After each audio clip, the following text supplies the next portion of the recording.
Party అయినా సరే, జనసేన అయినా సరే, వైసీపీ అయినా సరే, అన్ని పార్టీలు మొత్తం బీజేపీకి బానిసల్లాగా తయారయ్యారు.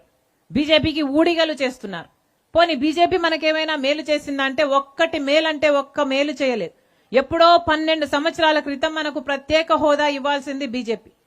12 సంవత్సరాల క్రితం మనకు ప్రత్యేక హోదా ఇస్తే లక్షల కొద్ది పరిశ్రమలు మన రాష్ట్రానికి వచ్చేవి. ఎందుకంటే ట్యాక్స్ ఫ్రీ, ట్యాక్స్ కట్టాల్సిన అవసరం ఉండదు. లక్షల కొద్ది పరిశ్రమలు వస్తే మన బిడ్డలకు ఉద్యోగాలు వచ్చును, మన రాష్ట్రం అభివృద్ధిలో దూసుకుపోవును. కానీ ఇది ఇంతవరకు జరగలేదు.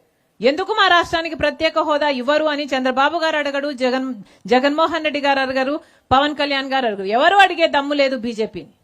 పోలవరం ప్రాజెక్టే తీసుకుందాం. పోలవరం ప్రాజెక్టు రాజశేఖర్ రెడ్డి గారు 36 లక్షల ఎకరాలకు నీళ్లిచ్చే ప్రాజెక్టుగా దాన్ని డిజైనింగ్ చేస్తే దాన్ని ఈరోజు కేంద్ర ప్రభుత్వం నీటి నిల్వను తగ్గించేస్తుంది. కానీ చంద్రబాబు గారైనా, పవన్ కళ్యాణ్ గారైనా, జగన్మోహన్ రెడ్డి గారైనా లేచి నిలబడి మా ప్రాజెక్టును ఎందుకు